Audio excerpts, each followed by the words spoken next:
I'm Bugsy and I'm an addict. I'm going to be reading just for today, July 24th, 2024. The Masks Have to Go. Page 214, basic text, page 33. We covered low self-esteem by hiding behind phony images that we hoped would fool people. The masks have to go. Oversensitivity, insecurity, and lack of identity are often associated with active addiction.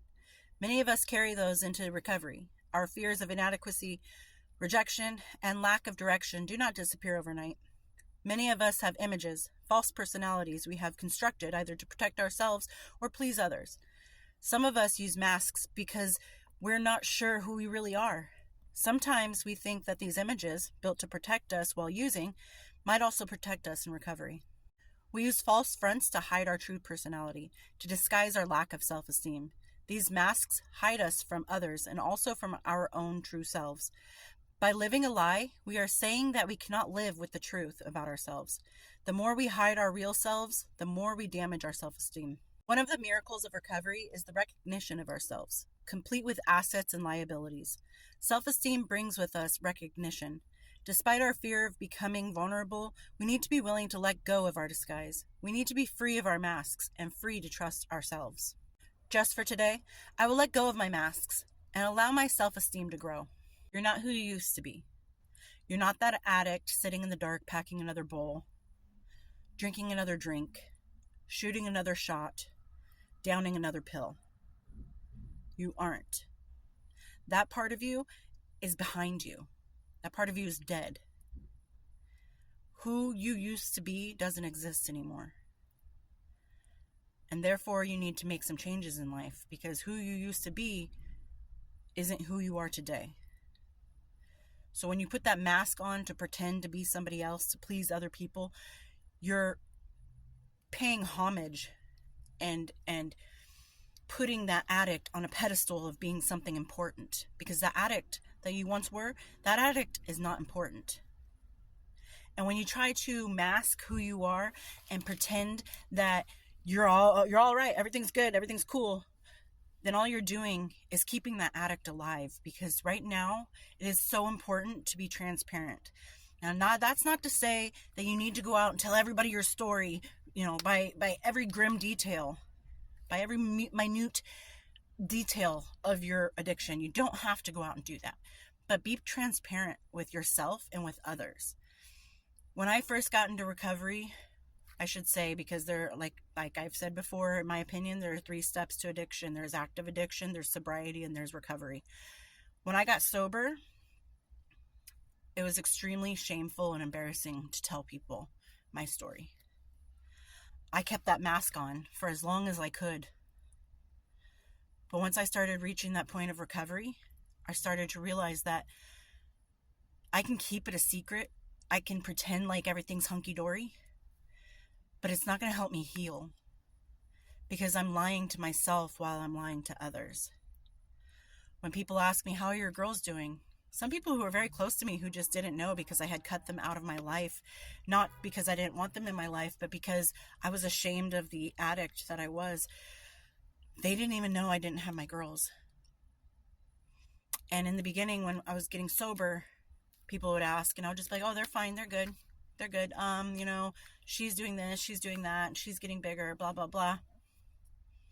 And I would, in a way, pretend for the sake of being a people pleaser and for the sake of saving face, I would pretend like I knew what was going on in their lives. But once I reached that point of recovery, I was able to say, you know what? They're fine. They're being taken care of, they're loved. I, however, do not have custody of them. And the first time I had to admit that, I didn't have to, like somebody was forcing me to do it, but the first time I had to do that for myself, it was gut-wrenching, because it was the first time that I wasn't lying to myself and pretending like things are going to change, I'm going to get them back, and everything will be okay, because if I say it enough times, it's going to come true, right? But when I first finally admitted to someone I don't have them anymore, I lost them, and this is why. I made bad choices. I spiraled and I lost them, and rightfully so. When I was in my active addiction, they deserved so much better, and I couldn't provide that for them. And once I was able to start admitting that and taking that mask off of of pretending like things are going to be okay, I was able to start healing. Because I was able to start looking at life and wondering, okay, this is what I'm going to do next, and this is how life is going to be, and I need to start moving on, and I need to start rebuilding my life into a better person, and I need to abandon that addict. I can't bring that addict and the addict's mind and thought process with me. So you start to heal, like I've said, when you start to admit that this is how life is now. And it does make you very vulnerable to express and to share the heartache, the pain, and the trauma that addiction caused you and caused others around you. Because I'll tell you what, trauma to yourself is horrible. But knowing that you caused trauma to other people, that's devastating. But when you can start admitting that you did something wrong and you hurt others, and start showing that you have remorse and that you're growing from that hard-learned lesson, you start to build that self-confidence back up, that you can take accountability for your own actions, and that if you can get through this pain that you have gone through, that's the worst pain that you've ever felt, because let's all admit it, addiction was painful. Just because there is a euphoric reaction to drugs and alcohol doesn't mean that you're not in pain. Doesn't mean that you're not hurting.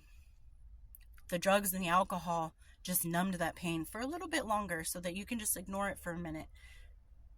And then you just have to keep doing it. And that's why we kept dosing ourselves, because we're hoping that, what we really wanted deep down would come true, because I can't feel it. If it doesn't hurt, then it's not real. But when we put those drugs down and we put the alcohol down and we started facing reality as it hit us like a wall. It was the most painful stop and breaking that you've ever had to do. And everything just hits you all at once. All that pain, all that heartache, all of that what the did I do hits you all at once. And that's why some people, I think, struggle into getting into sobriety, is because once you take off that drip, that morphine drip, that substance that keeps you just numb enough to go through the motions, once you take that away, now you have every single thing catch up to you. It's like trying to stay awake, drinking coffee after coffee after coffee, and once the coffee runs out and that crash hits, that's how it feels. It's just like this boom, all of a sudden, all the reality just falls down inside on top of you, and your insides just fall apart. Everything is just crumbling around you. And that at that point, you have to realize, I need to pick up these pieces and put them back together as best I can. And for the pieces I can't put back together, I need to fill with happiness. I need to fill with a better life.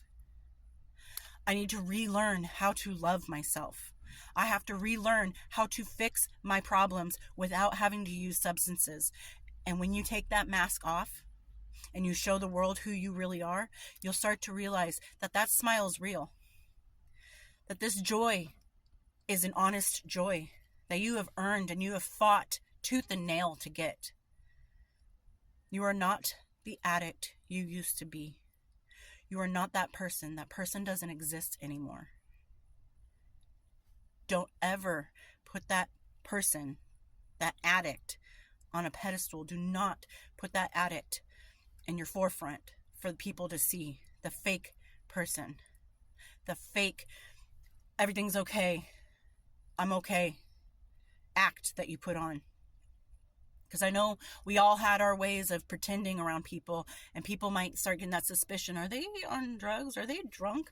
And you learned how to pretend like, no, I'm just a little tired. Or, no, I'm just really hyper. I had a lot of coffee today. We had our ways of hiding our addiction. We don't have to hide anymore. We are not the addict we once were. Well, I ran a little too long in my original video, so I'm going to have to cut it here. And I hope the real you is doing well out there, and I'll talk to you later. Bye.